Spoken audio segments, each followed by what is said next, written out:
Hello, my dear student. Today here we are discuss about plant tissue culture medium. जैसा कि आपने thumbnail में देखा ही होगा और इसके प्रीवियस लेक्चर में हमने प्लांट टिश्यू कल्चर के बारे में इसका इंट्रोडक्शन और टाइप्स बहुत सारी चीज़ें और प्रोसेस ये सब को पढ़ा हुआ है। अगर आपने नहीं देखा है तो आप प्रीवियस लेक्चर को देख सकते हो। और आज हम प्लांट टिश्यू कल्चर मीडियम के बारे में पढ़ते हैं कि कौन कौन से मीडियम यूज होते हैं प्लांट टिश्यू कल्चर में, क्या क्या चीज़ें रिक्वायर होती है प्लांट कल्चर के लिए। तो लेट्स स्टार्ट। सबसे पहले टोटी पोटेंसी पढ़ लेते हैं। उस दिन हमने टोटी पोटेंसी का जिक्र किया था, बट आज मैं डायग्राम के थ्रू आपको रिप्रेजेंट कर रही हूँ। Totipotency in any cell can be cultured into a new plants. कोई भी सेल जो है एक नए प्लांट में ग्रो कर जाती है उसको टोटी पोटेंसी कहते हैं।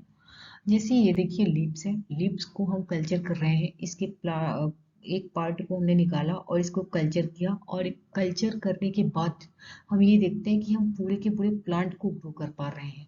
सेम स्टेम, स्टेम के साथ भी वही कंडीशन है। स्टेम से भी हम पूरे के पूरे प्लांट को ग्रो कर पा रहे हैं। रूट से भी हम पूरे प्लांट को ग्रो कर रहे हैं। इस जो ये इसकी एक सिंगल सेल से पूरे के पूरे प्लांट को प्रोड्यूस करने की जो कैपेसिटी है, इसे ही हम टोटीपोटेंसी कहते हैं। आई होप टोटीपोटेंसी आपको समझ में आ गया होगा और क्लियर हुआ होगा। अब नेक्स्ट स्लाइड देखते हैं। टिश्यू कल्चर मीडियम कि कौन कौन से मीडियम रिस्पॉन्सिबल होते हैं इन विट्रो कल्चर के लिए। तो किसी भी टिश्यू कल्चर की जो सक्सेस है कि आपने जो कल्चर किया है वो सफल हुआ है, वो किस बात पर निर्भर करती है ये देखते हैं हम। The success of tissue culture depends on the composition of growth medium and culture condition such as temperature पर डिपेंड करता है, पीएच कैसा है, लाइट एंड ह्यूमिडिटी, और ये सारी चीजें आपने प्लांट किस टाइप का लिया है उस पर बेस होता है कि आपने प्लांट कैसा लिया है, उस प्लांट की क्या रिक्वायरमेंट है, उसको कितने पीएच चाहिए, कितना टेम्परेचर चाहिए ग्रो करने के लिए। जैसे ट्रॉपिकल प्लांट के अलग, अगर आप ट्रॉपिकल प्लांट टिश्यू कल्चर कर रहे हैं तो अलग टेम्परेचर चाहिए होगा, टेम्परेट का कर रहे हैं तो अलग टेम्परेचर चाहिए होगा। ये बेसिस करता है कि प्लांट जो टिश्यू लिया है आपने वो किस इन्वायरमेंट में रह सकता है, सस्टेन कर सकता है, उसके अकॉर्डिंग मीडियम का सिलेक्शन करना होता है। मीडिया हैव न्यूट्रिशनल वैल्यू, जो मीडिया आप लेते हो उसका एक न्यूट्रिशनल वैल्यू होता है। वो न्यूट्रिशन प्रोवाइड करता है तब जाकर के एक प्लांट का फॉर्मेशन होता है। और nutritional component essential for growth, जो न्यूट्रिशन आप देते हो ग्रोथ के लिए रिस्पॉन्सिबल होता है कल्चर मीडिया में। क्योंकि अगर नॉर्मली भी वो नेचुरल कंडीशन में भी हो रहा है तो भी उसे न्यूट्रिशन की आवश्यकता होती है। तो सेम वो कंडीशन आप उसे लैब में प्रोवाइड करते हो, तो उस चीज को ही टिश्यू कल्चर मीडियम कहते हैं। अब आगे देखते हैं कि कौन कौन सी चीजें रिक्वायरमेंट होती हैं। Following essential component to support in vitro plant growth. Lab में इसेंशियल कंपोनेंट कौन कौन से हैं जो कल्चर को सपोर्ट करते हैं। तो main component of plant tissue culture medium is inorganic and carbon nutrient source, organic supplements, growth regulators. तो inorganic and carbon nutrient source में कौन कौन सी चीजें आती हैं। तो macro nutrients and micro nutrients. Micro nutrients को एडिटिव न्यूट्रिएंट्स भी बोलते हैं। मैक्रो न्यूट्रिएंट्स जो होते हैं वो होते हैं nitrogen, phosphorus, potassium, calcium, magnesium and sulphur. Macronutrients में सबसे मोस्ट इम्पॉर्टेंट जो न्यूट्रिएंट्स है वो है nitrogen and phosphorus. Then we see micro and additive nutrition, जो है कि ferrous, manganese, zinc, boron, copper, cobalt, molybdenum, ये सब जो है माइक्रो न्यूट्रिएंट्स हैं। फिर हम बात करते हैं ऑर्गेनिक सप्लीमेंट्स की, जो है vitamin, amino acids and growth regulators. Growth regulators जो है वो पॉजिटिव भी हो सकते हैं, निगेटिव भी हो सकते हैं।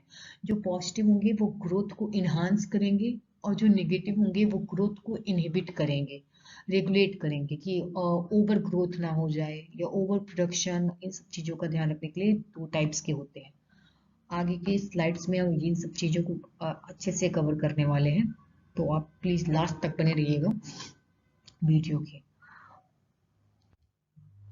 इन ऑर्गेनिक न्यूट्रिएंट्स को हम देखते हैं कि कौन कौन से मैंने आगे बताया भी है, जैसे कि मैक्रोन्यूट्रिएंट्स में nitrogen, phosphorus, potassium, sulphur, magnesium, और माइक्रोन्यूट्रिएंट्स में iron, manganese, molybdenum, zinc, copper, boron, cobalt and iodine. और इसी तरह ये सारी चीजें, ये है कि प्लांट में किसी और लेक्चर में हम कवर करेंगे इसी ब्रॉड में कि कौन सा न्यूट्रिएंट किस फंक्शन, किस रोल को प्ले करता है कल्चर में। कुछ है जो ग्रोथ में रिस्पॉन्सिबल होते हैं, जैसे साइटोकाइनिन एंड ऑक्सिन होता है, और इथाइलिन फ्रूट प्रोडक्शन के लिए होता है, और फूड राइपिंग के लिए होता है, सॉरी फ्रूट राइपिंग के लिए होता है। और जैसे आयरन हुआ, मैग्नीशियम हुआ, ये फोटोसिंथेसिस के लिए रिस्पॉन्सिबल होते हैं। तो इसी तरह सबके अलग अलग वर्क होते हैं, कौन सा न्यूट्रिएंट्स क्या परफॉर्म कर रहा है वहाँ पे। इसको भी हम किसी सिंगल लेक्चर में अटेंड करेंगे ब्रीफली। कार्बन सोर्स कौन से हैं? तो carbon source lactose, maltose, galactose, raffinose and cellobiose, ये as a carbon source use किए जाते हैं इन विट्रो कंडीशन में। और glycerol can also be used as an organic carbon source. जो ग्लिसरॉल होता है उसे भी as a organic source use करते हैं इन विट्रो कंडीशन में कल्चर के टाइम पे। आगे हम देखते हैं ऑर्गेनिक सप्लीमेंट्स। ऑर्गेनिक सप्लीमेंट्स कौन कौन से हैं जो यूज किए जाते हैं लैब में? तो first of all vitamins. Organic substance होते हैं, रिक्वायर होता है मेटाबॉलिक प्रोसेस में कोफैक्टर होता है जो पार्ट ऑफ एंजाइम का, उसकी तरह यूज किया जाता है। जैसे कि लिखा गया यहाँ पे, organic substance required for metabolic processes as cofactors और पार्ट ऑफ एंजाइम। ये पार्ट ऑफ एंजाइम होता है या कोफैक्टर की तरह यूज किया जाता है विटामिन्स को। Optimum growth medium should be supplemented with vitamins. जो एक ऑप्टिमम ग्रोथ होती है मीडिया की, वो जो परफॉर्म होती है वो विटामिन्स के थ्रू होती है। और कुछ विटामिन्स के नाम आगे दिए गए हैं, हम देखते हैं कौन कौन से हैं। थियामिन। थियामिन विटामिन बी 1 को बोलते हैं। तो थियामिन बहुत ही ज़्यादा सबसे मोस्ट इम्पॉर्टेंट जो प्लांट से कल्चर के लिए, वो थायमिन भी है। थियामिन या थायमिन आप जैसे प्रोनाउंस कर सको। ये nicotinic acid, pyridoxine, pantothenic acid and commonly used vitamins of which thiamine is essential, जैसे कि मैंने आगे बताया अभी, इन्वॉल्व इन कार्बोहाइड्रेट्स मेटाबॉलिज्म। ये क्या करते हैं? कार्बोहाइड्रेट्स की मेटाबॉलिज्म करवाते हैं। जो और भी विटामिन है वो भी मतलब जरूरी है, बट उतना नहीं जितना कि थायमीन और निकोटिनिक एसिड, ये जो स्लाइड से मेंशन की गई ये सब। तो इनको आप अच्छे से ध्यान से पढ़ के रखिएगा। एमसीक्यू क्वेश्चन में जब आप पार्ट बी के क्वेश्चन में ये चीजें पूछी जा सकती हैं आपकी अप्लाइड बायोलॉजी से। सीएसआई या नेट के एग्जाम में पार्ट बी का जो पार्ट होता है ना, उसमें इस टाइप के क्वेश्चन आते हैं। आपको दे दिए जाएंगे 4 विटामिन्स, 5 विटामिन्स कौन से सबसे ज्यादा यूज किए जाते हैं, तो फिर आपको पता रहेगा तो थायमीन आप लगा सकते हो आंसर। आगे हम देखते हैं सेकंड जो उसका ऑर्गेनिक सप्लीमेंट्स है वो अमीनो एसिड। अमीनो एसिड के बारे में आप जानते होंगे कि 22 अमीनो एसिड पाए जाते हैं हमारे नेचर में, इस समय भी एग्जिस्ट करते हैं। बट दो और भी हैं जो ज़्यादा यूजफुल नहीं होते हैं, जैसे उतना उनका भी फंक्शन नहीं पता है, जैसे सिलिनोसिस्टीन और पायरोलाइसिन। बाकी जो 22 है मोस्टली आपको पता ही होगा कौन कौन से हैं। और उसमें होते हैं कुछ न्यूट्रल एल्कली होते हैं, एरोमेटिक ग्रुप वाले होते हैं, न्यूट्रल होते हैं, एसिडिक, बेसिक। ये जो इनका डिफ्रेंशिएशन है ना, ये हाइड्रोफोबिक और हाइड्रोफिलिक पोलैरिटी के बेसिस पे होता है। एक क्लास में हम अमीनो एसिड भी पढ़ेंगे जब हम यूनिट 1 स्टार्ट करेंगे देन। अभी के लिए आप यही देखिए कि L glutamine, L asparagine, L cysteine, L glycine are commonly used amino acids which are added to the culture medium to form of mixture as individually they inhibit cell growth। इनका अपना अलग अलग सिंगल काम होता है कि वो अपना अपना काम अलग अलग तरीके से करेंगे।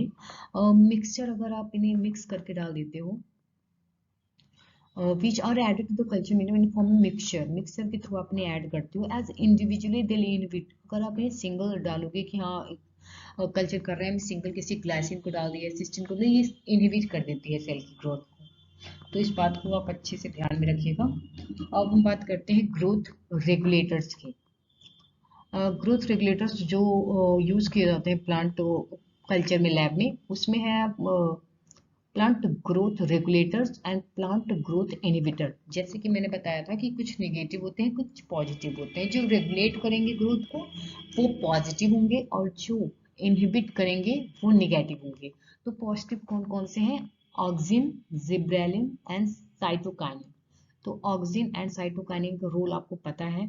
ऑक्सिन जो है वो रूट की ग्रोथ को बढ़ाती है, और साइटोकाइनिन सूट की ग्रोथ को। जिब्रेलिन भी साइज को इंक्रीज करने में रिस्पॉन्सिबल होता है। ये भी सूट की ग्रोथ को बढ़ाता है। जब हम प्लांट फिजियोलॉजी पढ़ेंगे तो इन सब का वर्क अच्छे से वहाँ पढ़ेंगे, बट अभी आप यही समझो कि ये रेगुलेट करते हैं ग्रोथ को, और ये इनहिबिट करते हैं एब्सिसिक एसिड एंड इथाइलिन। ये क्या करता है कि प्लांट की ग्रोथ को, चाहे वो सूट की हो या रूट की, उसे इनहिबिट करता है। आज के लिए स्टूडेंट्स बस इतना ही। बाकी नेक्स्ट क्लास में हम देखते हैं इसके आगे का कल्चर में और कौन सी चीज़ें बच रही हैं अभी। तो thank you for watching my video. Please subscribe my channel and like, और पसंद आए तो प्लीज़ कमेंट करना बिल्कुल मत भूलिएगा। और आप मुझे टॉपिक मेंशन कर सकते हो कि आप किस टॉपिक पे वीडियोस चाहते हो। मैं पूरी कोशिश करूंगी लास्ट क्लास उसी की रखूँ, नेक्स्ट क्लास में उसी की रखूँ जो आपकी डिमांड की अकॉर्डिंग। तो फिर से थैंक यू।